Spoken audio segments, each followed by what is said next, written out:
Boa tarde a todos, ouvintes da Rádio Povo. É um prazer estar aqui. Bom, como é que foi a infância com o seu Genildo? Meu pai foi um pai muito presente na nossa infância. A gente morou nessa cidade de Ubatã, que nos acolheu, inclusive, muito bem há 38 anos, né? E ele era muito presente. Todos os dias ele chegava com algum mimo, nos beijava muito, fazia questão de a gente estar no quarto dele. E cada coisa que ele ia conquistando, ele nos mostrando, era muita felicidade. Eu lembro dos primeiros carros, até os últimos carros que ele ia comprando, ele fazia questão de fazer o passeio com a gente. Um carro chique ou um carro simples, para ele não tinha diferença nenhuma. Um carro da empresa. Então, tudo para ele era igual, era uma conquista. E ele compartilhava muito com a gente isso. A gente ia fazer o passeio de uma empresa que ele conquistava, de um comércio, né, novo, sempre fazia questão da gente fazer parte desse momento tão especial na vida dele. Bom, imagino que esses valores são carregados até hoje e, de fato, a senhora tinha a noção que ele era tão querido em Ubaté, em toda a região? A gente tinha uma noção, né? Porém, essa noção foi mais real a partir do momento que ele partiu, né? A primeira noção foi no dia do velório. Nós ficamos em impasse se a gente ia enterrar ele em Ubatã ou em Tabuna. E decidimos na família que nós íamos enterrar onde ele começou aquela história linda, né, há 38 anos. E quando a gente se deparou com tantas pessoas e diante da pandemia, a nossa reação foi dizer: deixa todo mundo entrar, se despedir dele, porque não é qualquer pessoa que junta tanta gente, né? E aí a gente começou a ver como ele era realmente querido. E a cada dia essa certeza tem se revelado, porque as pessoas têm chegado até a gente, contado histórias lindas, né, que ele, de alguma forma, passou pela vida dessa pessoa e transformou para o melhor. Bom, doutora Aline, eu gostaria que a senhora trouxesse uma informação, porque, assim, depois desse momento, a senhora também com a família assume um grupo. A gente percebe que não é nada fácil, mas vocês estão encarando o desafio, porque tem um legado, os valores e os princípios que foram passados para vocês todos. Mas como é que fica o futuro das empresas nesse momento, para até tranquilizar os funcionários e colaboradores que estão acompanhando? Tem sido um desafio, é verdade, para todo o grupo, né? Para nós, do lado de cá, né? Como tocando as empresas, como para os funcionários. Bem, é uma resposta um pouco complexa, porque como fica, só Deus pertence, né? O nosso futuro. A gente não sabe o que vai acontecer no dia de amanhã, mas o que eu posso afirmar é que Deus está no controle. A gente tem entregado todos os dias, os nossos dias, a nossa vinda aqui, né, nessa cidade, nossas empresas na mão de Deus e todos os nossos funcionários, a nossa equipe que tem nos ajudado. Então, eu tenho certeza que Deus tem o melhor para cada um de nós. Perfeito. Doutora Aline, a gente percebe que a senhora contava algumas histórias para a gente particulares e esses valores estão com vocês até hoje, a questão do princípio, de economia, de compras.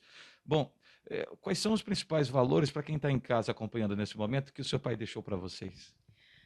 Ai, são vários, né? Meu pai realmente foi um homem especial para as nossas vidas e para quem teve a oportunidade de ter momentos com ele, né? Nós, como família, ele teve valores muito importantes, como a união.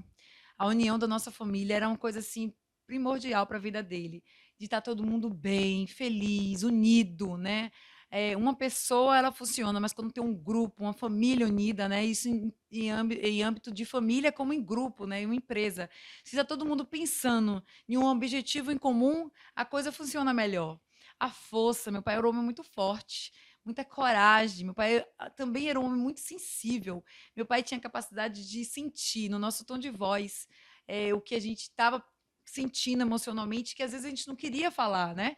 E ele ficava buscando. Ele era capaz de perder horas do dia dele, muito precioso, para nos escutar, de ser o ouvinte, né? De dar conselhos do meu casamento, da minha clínica.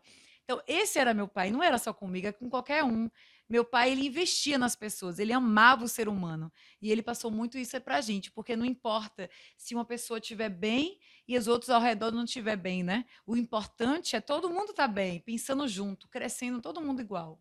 Bom, vocês conseguem agora ter a dimensão, porque eu acredito que alguns momentos com a família, ele se abdicava para estar na cidade, controlando todos os negócios e verificando o andamento. Agora que cai a ficha, por que que ele se doou tanto para uma cidade e para milhares de funcionários, não só em Ubatã, como em toda a região? É verdade, por muitos anos a gente não entendia, né, que muitas vezes ele deixava de estar fisicamente, porque eu, por exemplo, falava com meu pai no mínimo 3 vezes ao dia. Eu acordava praticamente todos os dias, meu pai ligando às 6h30: "Te acordei, filha?". Era assim, a gente colocou lá o apelido dele de alarme central, porque: "Não, não me acordou", aí eu ficava naquele mau humor. E era assim, à tarde, às vezes me ligava para conversar, coisas assim, às vezes banais. "Como é que tá o seu paciente tal, fulano de tal? Ó, você faz isso", detalhes assim, sabe, umas coisas muito, que, a meu ver, eram muito banais. Meu pai perder, ou no caso, investir o tempo dele para saber como é que eu estava. E às vezes ligava para minha secretária: "E aí, ela tá bem? Ela tá feliz com o que ela tá fazendo? Tá entrando dinheiro? Tá tendo retorno?", né. Então ele se preocupava na minha frente, por trás de mim. E não era só comigo, com minhas irmãs, com minha mãe. Então ele era muito detalhista no que ele fazia. E aí, com o tempo, a gente vai perceber que, na verdade, não importa, a pessoa física, né. Muitas vezes a gente está perto de uma pessoa, a gente está lá no celular, não dá atenção que é o nosso filho ou um parente que a gente precisa. E meu pai era assim, meu pai não estava fisicamente, mas ele estava presente, ele nos cercava de muita atenção. Não, com minha família, com minha mãe, era um marido muito atencioso. Bom, eu quero deixar espaço aberto, claro, agradecer a cordialidade da senhora receber a nossa equipe. E a senhora tem uma mensagem, eu gostaria que a senhora pudesse verbalizar essa mensagem para todos que estão acompanhando. Sim, claro. Eu gostaria de fazer um pronunciamento aqui em nome da minha família, tá? Para todos os ouvintes da Rádio Povo, de Ubatã e cidades circunvizinhas. Eu falo em nome do Senhor dos Exércitos e em nome de toda a família de Eugênio Almeida Nunes. Meu nome é Aline Russell e, em primeiro lugar, gostaria de expressar a minha gratidão quando, há 38 anos, fomos acolhidos nessa cidade de Ubatã. Aos 2 anos, eu lembro-me com muito carinho da nossa primeira casa nessa cidade e, com detalhes, eu lembro ainda, em dias chuvosos, tínhamos que colocar baldes por conta das pingueiras que tinha nessa casa. E a gente ficava sem dormir. Aos poucos, nesta cidade, íamos conquistando a confiança das pessoas, amigos, parceiros e também negócios. Por decisão do nosso pai, saímos para estudar ainda muito novas, eu e minhas irmãs. E quem teve a oportunidade de conhecê-lo e ouvir seus conselhos pode confirmar o que mais importava era os estudos para ele. E assim, ele concluía que podiam tirar tudo de nós, menos nosso conhecimento, nossa integridade, a nossa história. Egenildo teve muitas histórias, como todos nós, mas como filha, eu posso responder, e por minhas irmãs, mesmo ausente muitas vezes, foi o melhor pai do mundo. Nos ensinando seus valores, conselhos, nos dando proteção e muito amor. Com a sua sensibilidade, ele costumava se despedir sempre, digo sempre, dizendo que me amava muito, me pedia perdão por coisas que, ao meu ver, eram banais. Me beijava, me abraçava muito e, categoricamente, nos falávamos, em média, 3 vezes ao dia. Às vezes, coisas simples como saber sobre os meus pacientes, coisas do meu casamento, ou se eu havia recebido as encomendas da fazenda que ele tinha tanto carinho de mandar para minha mãe. Lembrava de enviar, por exemplo, a jaca, a melancia para os meus netos, detalhes do nosso dia. E com o tempo e a frequência de ligar tanto e bem cedo para nós, e ao ponto de nos acordar, intitulamos ele como Alarme Central. Esse foi o Genildo como pai, sensível apesar da correria da sua vida. Jamais deixou de atender uma ligação nossa. Muito amável e atencioso conosco e nossa mãe, tínhamos a proteção de um homem de família.